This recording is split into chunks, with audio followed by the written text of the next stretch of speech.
그 슬라이드 한번 좀 띄워봐 주시죠. 그 후보자께서 어제부터 그리고 민주당 의원님들께서도 계속해서 뭐가 설명됐다, 해명됐다 말씀하셨는데 지금 후보자님 말 외에는 아무것도 해명된 게 없습니다. 지금 후보자께서 스스로 6억 원의 현금 출처에 대해서 말씀하신 거예요. 2억 원 정도 장모님한테 생활비 보조받았다. 그것도 지금 어저께 처음 말씀하신 거고요. 출판 기념회 2번 해가지고 현금 2억 5천 정도 받았다. 그것도 어제 금액을 처음 말씀하신 겁니다. 그리고 빙구상 1억 6천. 그래서 지금 6억을 맞추신 거예요. 그런데 현금이란 특성상 알 수가 없는 겁니다. 자료가 없어요. 후보자님. 지금 말씀하신 것 외에 뭐 어느 때 얼마 받았다 이거 지금 자료 제출하신 적은 없잖아요. 근데 유일하게 특이하게도 후보자 스스로 청문 자료에 스스로 부처가 제출한 자료가 있어요. 그게 2018년 4월 달에 금전 소비 대차 계약서가 이렇게 쭉 붙어서 왔습니다. 왔는데 총 11명한테서 1억 4천을 빌린 걸로 돼 있어요. 그리고 그 중에서 9명에 대한 것은 같은 날 1,000만 원씩 이렇게 빌린 걸로 돼 있고 차용증의 양식도 똑같은 양식입니다. 근데 그 차용증 같은 날 9명 중에서 보면은 강북구 거주, 노원구, 구로구, 성동구 이런 데 거주하시고 주소지가 불명인 분도 4분이고요.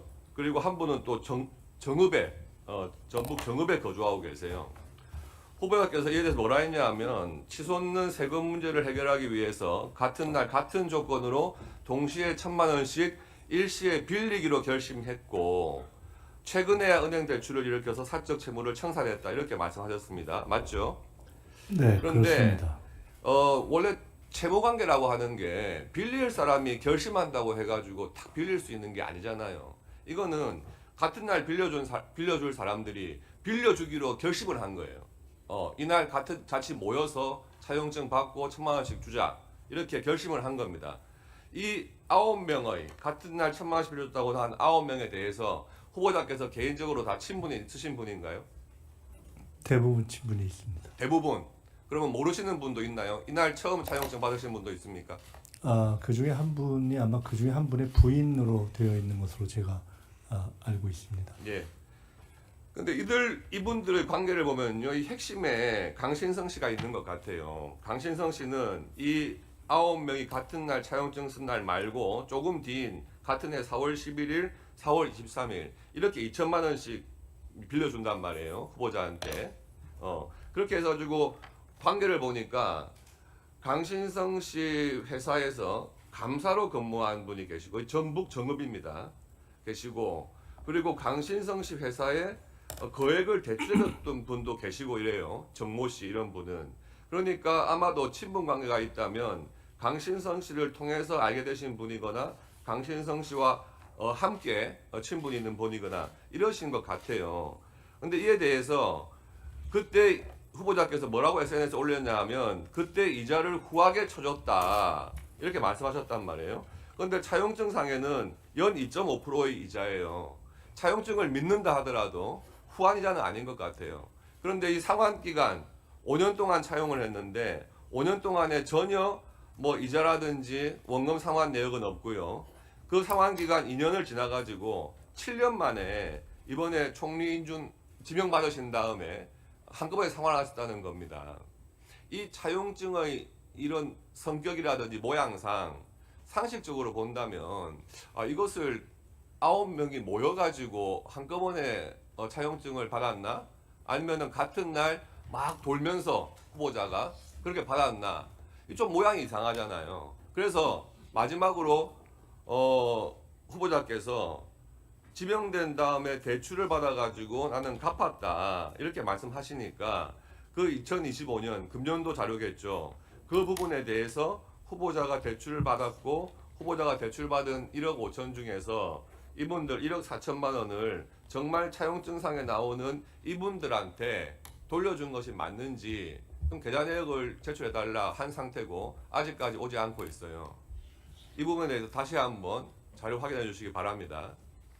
그리고 이 강신성 씨라는 분이 후보자하고 아주 옛날부터 친분이 아주 깊으신 분 같아요. 미국에 유학 생활하실 때 월 450만 원씩 줬다. 그런데 뭐 배추 투자하라 해가지고 2억 원 정도를 떼어서 그 부분에 대해서 본인이 원금 상환 성격으로 450만 원씩 받은 것이다. 이렇게 말씀을 하십니다. 아마 옛날 검찰 수사 과정에서도 똑같이 말씀하셨을 거예요. 그런데 이 강신성 씨가 그 이후에도 사업을 잘 하신 분이에요. 그래서 그렇게 배추 농사 잘못 지어가지고 돈 떼일 분이 아니란 말이에요. 이분이 2011년도에 전북 정읍에 폐기물 처리 업체 부지를 샀다는 겁니다. 확장을 했다는 거예요. 그런데 사자마자 전북 정읍시장인 김모 시장께서 그 시행사로 지정을 해줘요. 도시계획시설 시행사로 지정을 하면서 그 땅값이 엄청 올랐다는 겁니다. 예. 그러니까 지금 후보자가 배추 농사 투자했다가 못 받은 돈 2억 원 충분히 받을 수 있는 분 같아요. 그리고 2011년 그 무렵에 후보자께서 최고위원이셨어요. 그래서 이 전북 정읍시장 김모 씨의 유세 지원도 한번 갔습니다. 예, 그렇게 보도가 돼 있어요. 그러니까 뭐 이렇게 관계가 단절되거나 무관한 분이 아니란 말씀입니다. 이런 분을 증인으로 불러야 한다, 우리는. 그래서 그 핵심적인 증인에 대해서 분명히 오늘 불러가지고 확인을 해봤어야 되는데 그에 대해서 안타깝게도 증인 채택이 안 된 상황인 겁니다. 그러니까 지금 후보자의 말씀으로 하시는 증언 외에는 우리가 어떤 확인도 할 수가 없는 상황입니다. 신속하게 이 대출 정리하신 부분에 대해서 금융자료, 본인 명의예요. 본인 명의니까 꼭 제출해 주시기 바랍니다. 이상입니다. 네, 다양한 말씀을 해주셨는데 결론은 강신성 씨가 하는 사업 중 저와는 무관한 부분에 대한 여러 가지 설명이나 묘사를 해주셔서 그에 대해서 제가 설명드릴 부분은 없다고 생각되고 자료 요청한 부분에 있어서는 법과 규정, 과거에 있던 부분에 따라서 제가 제출해왔고 앞으로 그렇다 하는 말씀을 드렸고요.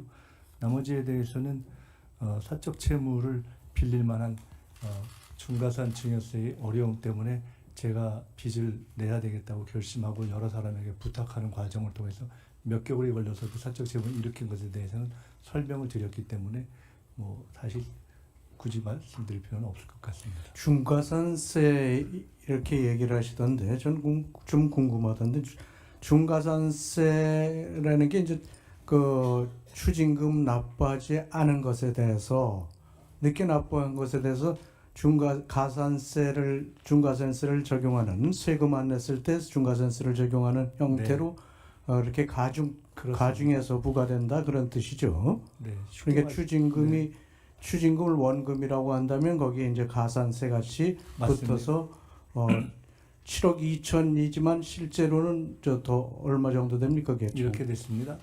통상 과거에는 예를 들어 추징을 해야 되는 정치적인 원금이 있다면 그것에 추징금을 부과하고 추징금만 내면 끝나는데 전두환 씨 같은 경우처럼 추징금을 안 내는 분들 때문에 추징금은 추징금으로 하고 거기에 증여세까지 하는 이중 과세를 하는 형식으로 된 것입니다.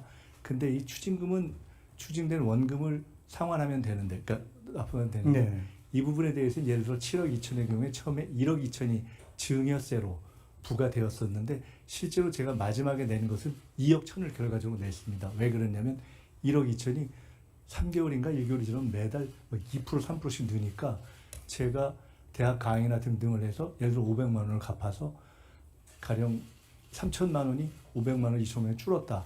그럼 그 다음에 고개를 돌리면 그 다음에 그 2,800만 원이 돼 있고 3,100만 원이 돼 있어서 그래서 지금 아마 제가 빌리기 전해에 7월인가에는 1억 7,800인가 올라가서 도저히 원 1억 2천에서 너무나 올라가고 감당할 수가 없어서 이것은 일시에 전액을 상환하지 않고서는 제가 그 뒤에 추징을 갚는 것도 일상인으로서의 생활을 하는 것도 불가능하다고 판단돼서 어쩔 수 없이 1억 4천의 사적 채무를 일으킨 것이고 그것을 유일하게 할 수 있는 방법이 당시에 저의 신용으로는 은행 대출이 안 되기 때문에 1,000만 원씩 저는 정치 작업으로 다 해본 사람이기 때문에 제 주변에도 피해를 안 주기 위해서 1,000만 원씩 그나마 제일 가까운 아까 말씀처럼 제게 어떠한 정치적인 또는 제가 사업적인 전망도 없는 상태에서 그런 분들에게 차용증을 빌린 것이고 당연히 5년을 하고 못 갚을 수도 있다. 바로 5년 후에는.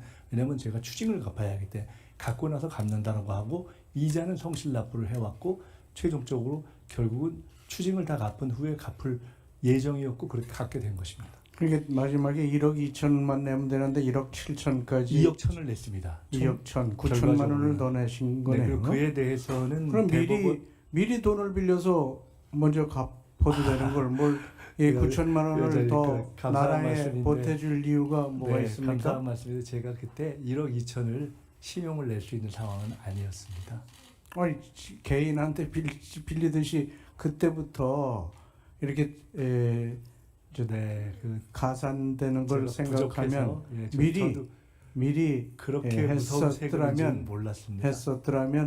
9천만 원을 좀 절약할 수 있지 않았나 그런 생각을 그래서 해봐서 제가 제가 질문을- 어머니의 집을 담보로 해서 당시 세무서에 이걸 어차피 어머니가 나중에 저한테 물려주실 생각이 있으시니 이거를 나중에 처리하는 것으로 하고 담보를 잡고 좀 분납하면 안 되겠습니까? 라고 당시 부산 수영세무서 이야기했는데 안 되더라고요.